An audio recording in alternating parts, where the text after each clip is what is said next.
20 जानेवारी 1861 रोजी साताऱ्याजवळील आष्टे या गावी काशीबाईंचा जन्म झाला।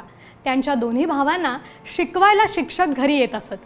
ते बघून आणि ऐकून त्या लिहायला शिकल्या।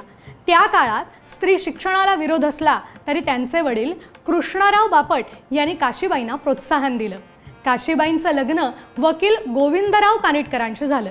ते सुधारणावादी विचारांचे होते, पण तत्कालीन विचारसरणीनुसार ते काशीबाईंचे शिक्षण उघडपणे सुरू ठेवू शकत नव्हते। पण तरीही गोविंदराव त्यांना वाचण्यासाठी पुस्तकं आणून देत।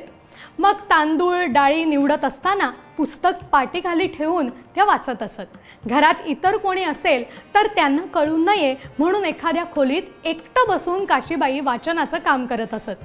काशीबाई मराठी भाषा स्वतः शिकल्या, पण इंग्रजी त्यांना गोविंदरावांनी शिकवलं। हे काम काही सोपं नव्हतं, कारण शाळेत शिकलेल्या गोविंदरावांना घरीच शिक्षण घेतलेल्या त्यांच्या बायकोला सगळ्याच गोष्टी एखाद्या लहान मुलाला शिकवावं तशाच शिकवायच्या होत्या। काशीबाईंचं मात्र कौतुक करावं तेवढं कमी आहे। इतक्या सगळ्या समस्या असताना सुद्धा त्या मात्र चिकाटीने सगळं शिकत होत्या। दिवसा वेळ मिळत नसे म्हणून त्या रात्री किंवा पहाटे सुद्धा अभ्यास करत असत।